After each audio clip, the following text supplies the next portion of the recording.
Hi మమ్మద్ది, నేను మీ కాకినాడ పిల్లని.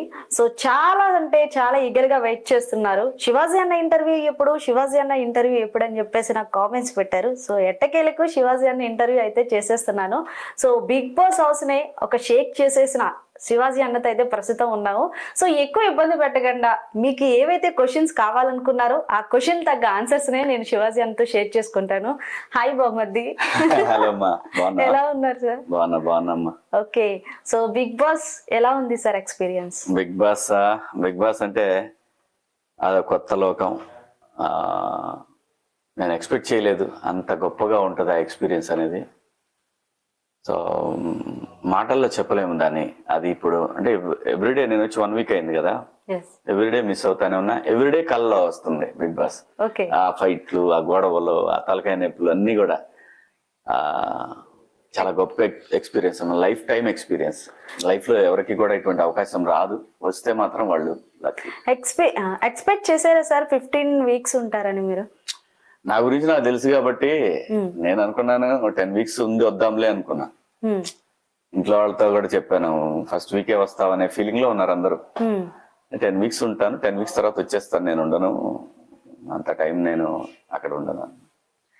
అక్కడికి వెళ్ళిన తర్వాత నేను అందరూ చూశాను. నేను ఇంకో 15 వీక్స్ ఉన్నా ఉండేవాడిని హౌస్ లో. అది పెద్ద మ్యాటర్ కాదమ్మా. బాగుంది జర్నీ, చాలా గొప్పది. నేను మాటల్లో చెప్పలేకపోతున్నాను. సో శివాజీ అన్న కప్పు కొట్టడానికి వెళ్ళలేదు, ప్రశాంత్ గురించి వెళ్ళారు అని కొన్ని రూమర్స్ అయితే వస్తున్నాయి అన్న. అంటే ఒకటమ్మా, లైఫ్ లో నేను ఎప్పుడు కూడా, మనం కూడా కామన్ మ్యాన్ ఫ్యామిలీ నుంచి వెళ్ళాము. నేను హౌస్ లోకి వెళ్ళేటప్పుడు ఎవడొస్తాడు, ఎవడు గెలుస్తాడు, ఏంటి నాకు ఎవరు తెలియదు అక్కడ.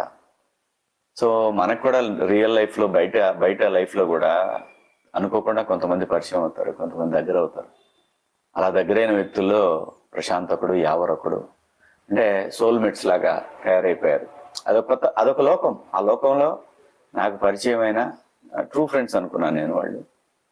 సో ప్రశాంత్ని నేను విన్నర్ చేయడానికి నేను ఎవడమ్మా. వాడి గేమ్, వాడి పద్ధతి వాడిని ఈరోజు ఇక్కడ నిలబెట్టింది. కాబట్టి ఏంటంటే నేనేమనుకున్నానంటే, ఇలాంటి వాడు ఒకడు గెలిస్తే కదా నిజంగా జనం గెలిచినట్టు అవుతుంది నేను బలంగా కోరుకున్నాను. నేను అదైతే వాస్తవమే. అంతేగాని నేనేదో వాడిని గెలిపించడానికి హౌస్ లో వెళ్ళా అనేది అబద్ధం. వాడిని గెలిపించాను, నేను గెలవాలనే వెళ్ళా కదా మొదట. కానీ తర్వాత నేను అంటే దాన్ని అంత పెద్ద సీరియస్ గా తీసుకోవాలా నేను. నాకు తెలుసు నేను విన్నర్ అనే విషయం నాకు తెలుసు. ఖచ్చితంగా నేనే విన్నర్ అని కూడా నాకు తెలుసు. వాడు గెలవటంలో కిక్ ఉంది నాకు, అది ఆ కిక్ నాకు నచ్చింది. నేను దాన్ని అందుకే పెద్దగా పట్టించుకోవాలా. వాడు గెలవాలి, ఎందుకంటే వాడు అబ్బాయిది ఇంటికి వచ్చి నాకు చూసి అతను వీడియోలు ఎందుకు ఎంత ఫైట్ చేశారు వీడి మీద అని చెప్పి ఇంటికి వచ్చి నాకు ఈ వారం రోజులు అవే చూసాను. వాడి స్ట్రగుల్ ఎప్పటి నుంచో ఉంది. సో అటువంటి వాడు ఒకడు నిజంగా గెలవటం వల్లే కదా ఈరోజు చాలా మంది ట్రై చేస్తారు. కామన్ మ్యాన్ నుంచి చాలా మంది ట్రై చేస్తారు. లేకపోతే వాడు గెలవకపోతే ఒక సెక్షన్ ఎప్పుడు ఏమనుకున్నా అంటే సినిమా వాడు కదా మాట్లాడుకొని ఇచ్చారులే అని కూడా అనుకునేవాళ్ళు. సెలబ్రిటీకి అవకాశాలు ఉంటాయి కానీ ఉంటాయని కాదు, మాట్లాడుకొని ఉంటారనే పదం కూడా వాడేవాళ్ళు ఇదే జనం. సో కాబట్టి వాడు కింగ్, అంతే. నేను కింగ్ మేకర్ లా ఉంటే నాకు ఇష్టం. ఓకే, అది ఒకటన్నా. సో ప్రశాంత్ తో ఇన్ని రోజులు జర్నీ చేసావు కదా, సో ప్రశాంత్ 2 మొఖాలతో అనేసి కొన్ని మాటలు అయితే వస్తున్నాయి, నీకు కనిపించిందన్నా? శివాజీ ఇన్ని సంవత్సరాల్లో చాలా మందికి చాలా రకాలుగా కనపడ్డాయి ముఖాలు. బిగ్ బాస్ హౌస్కి వెళ్ళిన తర్వాతనే శివాజీ ఏంటనేది అందరికీ ఒక క్లారిటీ వచ్చింది. జనం ఏముందమ్మా, మా యూట్యూబ్లో చూసో, ఫేస్బుక్ లో చూసో, లేదంటే ఎవడన్నా చెప్పింది వినో, ఆ నోట వచ్చిన మాటల వలనో మనిషిని ఒక అంచనా వేస్తారు. అది తప్పు. అలాంటి అంచనాల్లోనే వాడిని కూడా అలాగే అనుకున్నారు. ఇప్పుడు అబ్బాయి చేసిన మోసాలు ఏమున్నాయి, అబ్బాయి ఎవరిదైనా తిన్నాడా, సింపతి గేమ్ ఆడాడు అని అంటున్నారు. మీరు ఆడి చూడండి, మీ వల్ల అవుతాను. గేమ్ ఆడితే 1 వారం, 1 సంవత్సరం, ఇన్ని సంవత్సరాలుగా ఆ రైతు బిడ్డ అనే దాని ట్యాగ్ ని వాడు కాపాడుకున్నాడంటే అది వాడి రియల్ క్యారెక్టర్. అంటే చాలా మంది రైతు బిడ్డలు ఉన్నారు, కానీ రైతు బిడ్డ అనే ట్యాగ్ లైన్ తో వచ్చి ఆడాడు అని చెప్పేసి అంటున్నారు. తప్పేముంది, రైతు బిడ్డ అని చెప్పుకోవడం తప్ప? సీఎంల కొడుకులు సీఎంలు అవుతున్నప్పుడు ఒక రైతు బిడ్డ, నేను రైతు బిడ్డని చెప్పుకోవడంలో తప్పే ఉంది. నేను రైతు బిడ్డనే, నేను రైతు బిడ్డని. ఎంతమంది అందరూ రైతు బిడ్డలే, రైతు కుటుంబాల నుంచి వచ్చిన వాళ్ళే. మా తాతలు, మా నాన్నలు, ఎవరొకళ్ళు మనకి వంశ వృక్షంలో ఎక్కడో చోట వ్యవసాయం అనేది మన అంతర్భాగం మన జీవితాల్లో. సో అది అబ్బాయి నేను రైతు బిడ్డనని చెప్పుకున్నాడు, తప్పేముంది దాంట్లో? ఇప్పుడు దొంగ బిడ్డ అని చెప్పుకోలేదుగా. లేదు సార్. రైతు బిడ్డ అని చెప్పుకున్నాడు. ప్రతి మనిషి తప్పులు చేస్తాడు, తెలియక తప్పులు జరుగుతాయి, ఏంటి కర్మ బాలేక జరుగుతాయి చిన్న చిన్న విషయాల్లో. అటువంటిది వాడు ఏ తప్పు చేయకుండా ఇంత దూరం వచ్చాడు. ఎస్ నేను రైతు బిడ్డని నేను అని చెప్పుకొని వచ్చాడు. అది ట్యాగ్ అని ఎందుకు ఫీల్ అవుతున్నారు నాకు ఇప్పటికి కూడా అర్థం కాలేదు. ఎందుకు అంత భయం ఏంటి? ఒక రైతు బిడ్డనే నేను రైతులకి నేను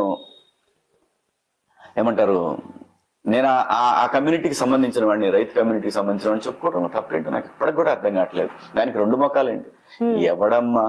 ఎవడు నిజాయితీగా ఒకే ముఖం వేసుకొని తిరుగుతున్నారు సమాజంలో చెప్పు? వాడు గెలిచాడు కాబట్టి ఒక వర్గం ఉంటది, జనాలు అడుగుతున్నారు. నేను అదే అన్నాను, ఇప్పుడు మన ఇంటి పక్క వాళ్ళే మనల్ని యాక్సెప్ట్ చేయలేరు. అవును. సో అటువంటిప్పుడు ప్రశాంత్కి ఎంతమంది వాడు సక్సెస్ అవుతున్నప్పుడు ఎంతమంది రైవల్స్ ఉంటారు? జెలస్ అమ్మా అది. అంతే 100%. హౌస్ లో అంతమంది కంటెస్టెంట్స్ ఉండగా ప్రశాంత్ కి ఎవరికి స్టాండ్ తీసుకోవాలని ఎందుకు అనిపించింది అన్న? మా నాన్నది పల్నాడు, మా అమ్మది కృష్ణా జిల్లా. వాళ్ళిద్దరికి ఎలా లింక్ కుదిరింది? ఏదైనా అది మనం అనుకుంటే అవదమ్మా. నా దృష్టిలో స్నేహితులైనా, కుటుంబాలైనా, బంధువులైనా, ఎవరైనా కానీ ఇదంతా కూడా కర్మఫలమే, అంతే. నేనేమి వైరాగ్యంగా మాట్లాడలేదు, అది అంతే. ఈ సృష్టి అనేది అటువంటిది, అంతే. ఎవరు ఎందుకు కలుస్తారో, ఎందుకు విడిపోతారో అదంతా కూడా ఒక పెద్ద డిజైన్డ్ ప్రోగ్రామ్ అని నా అభిప్రాయం. భగవంతుడి డిజైన్డ్ ప్రోగ్రామ్ లో ఇవి అలా మనం వెళ్తూ ఉన్నప్పుడు కలుస్తూ ఉంటారు చివరి దాకా రకరకాల మనుషులు. అలా కలిసిన వాళ్ళే ఈ ప్రశాంత్ యావరు. ఓకే అన్న, ఇంకొక వార్త ఏంటంటే ప్రశాంత్ కి మొన్న ఏదైతే చిన్న ఇష్యూ జరిగిందో ఆ ఇష్యూ జరిగినప్పుడు శివన్న వెళ్ళలేదు అని ఒక రూమర్ వినిపిస్తుంది. సో ఎందుకు వెళ్ళలేదన్నాను కోర్టు దగ్గరికి ఎందుకు వెళ్ళాలమ్మా? నేను వెళ్తే అక్కడ వాడిని వదిలేస్తారా? అంటే హౌస్ లో చట్టపరిధిలో ఉన్నాక నేను కోర్టు దగ్గరికి వెళ్ళేసి ఏం చూపించుకోవాలి? నేనేం చూపించుకోవాలి? వాళ్ళ అమ్మ, నాన్న, వాళ్ళ బావ నాతో కంటిన్యూస్ గా టచ్ లో ఉన్నారు. ఏం చేయాలి, ఎలా చేయాలి అనేది కంటిన్యూస్ గా చెప్పాను. నా కొడుకు ఒక పక్కనేమో అమెరికా వెళ్తా ఉన్నాడు. మా ఫ్యామిలీ, బంధువులు ఎప్పటి నుంచో 3-4 నెలల నుంచి వాళ్ళందరూ కలవాలని వచ్చారు. సో ప్రశాంత్ని మరి వాడే వచ్చాడు కదా నా ఇంటికి. అవును. ఎందుకు వచ్చాడు వాడు? నేను వెళ్ళలేదని తెలిసి నేను ఎక్కడ ఉన్నానని చెప్పాడు? తెలియదన్నా. నేను ఇక్కడ ఉన్నాను, అన్న ఇక్కడ ఉన్నాడని చెప్పాడు. అవును. నేను ప్రూవ్ చేసుకోవాల్సిన అవసరం నాకు లేదమ్మా. ప్రూవ్ చేసుకోవటానికి వాడు నాకు కలవలేదు. వాడు నేను ఒకటే చెప్పేవాడికి, లైఫ్ ఎప్పుడు ఒక రకంగా ఉండదు, నీ మీద బాధ్యత పెరిగింది. సో నువ్వు ఇంత ముందు కన్నా ఇంకా అనుకోగా ఉండాలి. నీకు కెరియర్ కావాలా, యూట్యూబర్ గా మిగిలిపోతావా? నువ్వు డిసైడ్ చేసుకో. నీ లైఫ్ నువ్వు డిసైడ్ చేసుకో, నీ లైఫ్ నువ్వు డిజైన్ చేసుకోవాలి, ఎవడు చేయడు ఇక్కడ. సో హౌస్ లో ఉన్నప్పుడే చెప్పేవాడిని నేను ఇవన్నీ మాటలు.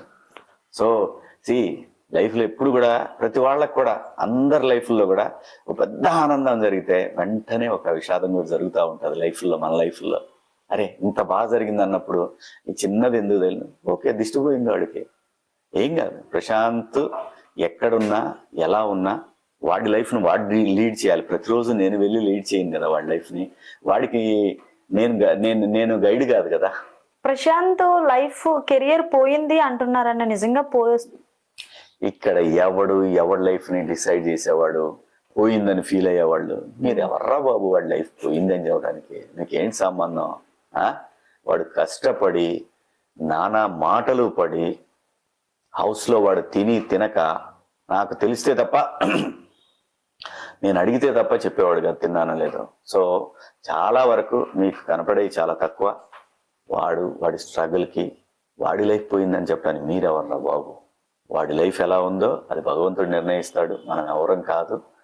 ప్రశాంత్ అనేవాడు నా దృష్టిలో మంచి ఆర్టిస్ట్ అవుతాడు నా అభిప్రాయాన్ని నేను కట్టుబడి ఉన్నాను. సో జనాలందరూ మీ స్పై బ్యాచ్ తో ఒక మూవీ చూడాలనుకుంటున్నారన్న. ఏనా త్వరలోనే నేనే ఒకటి నేను అది సినిమా అని నేను చెప్పలేను కానీ ఒక షార్ట్ మూవీ అయితే చేయడానికి ట్రై చేసిన. అది ఎలా వస్తుందో స్క్రిప్ట్ తెలియదు నాకు. నిన్నే ఇనిషియేట్ చేశాను నేను. మీ ముగ్గురు బాండింగ్ లోనే? మా ముగ్గురు బాండింగ్ లోనే. అయితే దాని టైటిల్ కూడా స్పైయే, వేరే ఏముండదు. స్పైయే ఉంటుంది, ఇంక వేరే ఏముండదు. మళ్ళీ దీని ఏదో క్యాష్ గీష్ అలా కాదు. వాళ్ళిద్దరి వల్ల, వాళ్ళిద్దరితోటి నాకు ఇంత బాండింగ్ ఏర్పడింది. ఇన్ని సంవత్సరాలు, 25 సంవత్సరాల సినిమా జీవితం ఉంది నాకు. ఓకే, నా ఓన్ అయిపోయారు వాళ్ళిద్దరు. ఏమన్నా ఒకటి చేయగలనా నేను మళ్ళీ బయట కూడా వాళ్ళ కోసం అని ట్రై చేస్తున్నా. సో అది ఎలా వర్కౌట్ అవుద్దో నాకు తెలీదు. కానీ ఒక షార్ట్ మూవీ అయితే మాత్రం అది 45 మినిట్స్ ఉంటుందా, లేదా ఇంగ్లీష్ ఫిల్మ్ లాగా ఒక 1 hour ఉంటుందా నాకు తెలీదు. లైన్ కూడా అనుకున్నాము డైరెక్టర్ నేను. సో మేబీ త్వరలోనే వెళ్ళొచ్చు, ఒక 2-3 నెలల్లో సెట్స్ కి వెళ్ళొచ్చు. సో ఎవరిని కూడా ప్రిపేర్ చేశాను, నీ బాడీ ప్రిపేర్ చేయని చెప్పాను, శాంతికి కూడా చెప్పాను. ట్రై చేస్తున్నా. అది ఎంతవరకు అవుద్దో మీరు ఆ రోజు మాట ఇచ్చారు, ఇలాంటి సొల్లు క్వశ్చన్లు నన్ను అడగండి దయచేసి. నిజం చెప్తున్నా, ఏదైనా ప్రయత్నం అనేది ఇంపార్టెంట్. ఆ ప్రయత్నం చేయడానికి ట్రై చేస్తున్నాం. ఓకేనా, లాస్ట్ క్వశ్చన్ ఇదే. సో శివాజీ అన్న అమర్ని టార్గెట్ చేసి విన్నర్ అవ్వకుండా చేశారు అని ఒక వార్త వైరల్ అవుతుంది.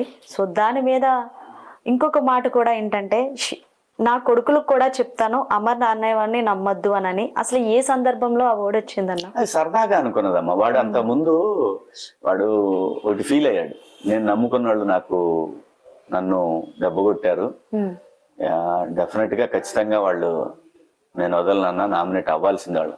నీ నామినేషన్స్ నాకు చెప్పొద్దురా, నీ ఇష్టం, నామినేట్ చేయమని పలానా వాళ్ళని నేనే వాడిని చెప్తాను అని చెప్పిన సందర్భంలో వాడు చెప్పిన దానికి వ్యతిరేకంగా అన్నాక నవ్వుతూ అన్నా, నేనే కదరా నా పిల్లలు కూడా నమ్మొద్దని చెబుతాను. అది సరదా సిచ్యువేషన్ అంతే చెప్తే, సీరియస్ కాదు. కాకపోతే నాకు ఒకటి అనిపించింది ఎపిసోడ్లు అన్ని చూసిన తర్వాత, 12th వీక్ నుంచి ఎందుకో నన్ను విలన్ చేయడానికి మాక్సిమం. బట్ ఒకటే చెప్తున్నా, ఇలాంటి సంఘటనలు మళ్ళీ జరగకూడదు. ఎవరైనా సరే ఇష్టం లేనప్పుడు తీసుకోవద్దు కంటెస్టెంట్లు అనేది నా అభిప్రాయం. ఆ మాటకి నేను జనం అందరూ మాట్లాడిన తర్వాత నేను కట్టుబడి ఉన్నా. ఆ మాటకి ఇప్పుడు కట్టుబడితే రేపు ఎవరన్నా అడిగినా కూడా అదే మాట కట్టుబడి ఉంటా.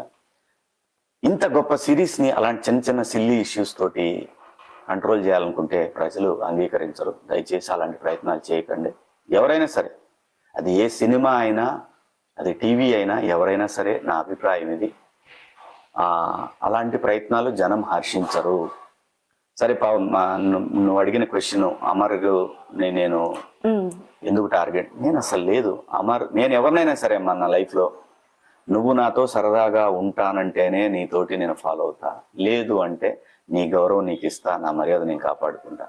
అలా అనే సందర్భంలోనే అమరు నేను సరదాగా ఉన్నప్పుడు వచ్చిన మాటల్ని ఎడిటింగ్ రూపంలో డిఫరెంట్ గా దాన్ని ఎస్టాబ్లిష్ చేశారు. అంతే తప్పితే ఒకవేళ అమర్ ఎలా ఫీల్ అవుతున్నాడో నాకు తెలియదు. అతను ఎలా ఫీల్ అయినా నాకు అభ్యంతరం లేదు. అతని అభిప్రాయాన్ని నేను గౌరవిస్తా. నేను మాత్రం అమర్ తోటి కానీ, అమర్కి ఈ కప్పు రాకూడదని కానీ, ఏమండి 12 వారాలు తనే చెప్పుకున్నాడు నేను సరిగ్గా ఆడలేదని, ఫౌల్ గేమ్స్ అని తనే చెప్పుకున్నాడు. నేను చెప్పింది కాదు, నేను ఎస్టాబ్లిష్ చేసింది కాదు. 12 వారాలు ఆపనప్పుడు నేను ఎలా ఆపుతానండి చెప్పండి? 12 వారాలు ఒక మనిషికి అవకాశం ఉన్నప్పుడు నేను ఎలా ఆపుతాను? సో అవన్నీ ఊరికే రాసుకోవటానికి, మాట్లాడుకోవటానికి పనికొస్తాయేమో కానీ అమర్ డెఫినెట్గా తను పరిధిలో తను ఒక దశకు వచ్చిన తర్వాత రియలైజ్ అయ్యాడు. కానీ అప్పటికే చేయి దాటిపోయింది. అయినా 2nd ప్లేస్కి వచ్చాడు, చాలా గొప్ప విషయం. డెఫినెట్గా నేను గౌరవిస్తాను అతనికి వచ్చిన ప్లేస్ని అంటే. సో ఇంకొకటి సార్, టేస్టీ తేజతో ఎక్కువగా అంటున్నారు కదా. సో మీ ఫ్యాన్స్ అందరూ అంటున్నారు టేస్టీ తేజ శివాజీ అన్నని బిజ్జాల దేవుడు అని చెప్పి ఒక ట్యాగ్ లైన్ ఇచ్చారు, అన్న జాగ్రత్తగా ఉండు అని అనేసి అంటున్నారు, కామెంట్ చేస్తున్నారు. సో దాని మీద రియాక్షన్? తేజ ఒక స్మార్ట్ బాయ్. డెఫినెట్గా తేజ తన తెలివితేటను రైట్ వేలో వాడుకుంటే మంచి స్ట్రాటజిస్ట్కి ఉండాల్సిన లక్షణాలన్నీ వాడిలో ఉన్నాయి. కానీ ఎక్కడో ఫ్లిప్ అవుతూ ఉంటాడు. ఆ ఫ్లిప్ అయిన సందర్భంలో వచ్చిందే ఆ పదం. వాడు సరదాగా అన్నా కూడా చాలా మంది తీసుకోలేదు అని అంటే, జస్ట్ సారీ నేను అలా అనలేదని ఒక మాట వాడు అనేస్తే అయిపోద్దని చెప్పి వాడు చెప్పాను. వాడు నన్ను కావాలని మాత్రం అనలేదు, సరదాగా ఆ సందర్భంలో అన్నాడు. కానీ మీ ఫ్యాన్స్ తీసుకుంటలేదు సార్. తీసుకోలేదు, జస్ట్ వదిలేయండి అంతే. నేను లైఫ్ లో ఏది కూడా సీరియస్ తీసుకోవద్దబ్బా. ఏదైనా సరే నెగిటివిటీని సీరియస్ గా తీసుకోవద్దు, పాజిటివిటీని సీరియస్ గా తీసుకుని దాన్ని కాపాడుకోవడానికి ట్రై చేయాలి. కానీ నెగిటివిటీని అంత సీరియస్ గా తీసుకోవాల్సిన అవసరం లేదని నా అభిప్రాయం. ఎందుకంటే నేను హౌస్ లో కూడా అందరికి చెప్పాను, అరే ఆర్గాన్స్ దెబ్బతింటారా, నెగిటివిటీ మైండ్ లో పెట్టుకున్నామంటే లోపల ఆర్గాన్, బాడీ అనేది నేచర్, ఆర్గాన్స్ అన్నీ కూడా సఫర్ అవుతా ఉంటాయి. మనం హ్యాపీగా ఉంటే ఆర్గాన్స్ అన్ని కూడా ఫ్లరిష్ అవుతా ఉంటాయి అని సైన్స్ చెప్తా ఉంది, డాక్టర్స్ చెప్తా ఉన్నారు. సో నా అభిప్రాయంలో ఏంటంటే నెగిటివ్ ఓకే అన్నాడా, నేను పడ్డందువల్ల నేను చెడ్డోండి కాదు, అన్నందువల్ల వాడు గొప్పోడు కాదు. సో తేజ వదిలేయండి, తేజ అని పాపం ఈజ్ నైస్ బాయ్ 100%.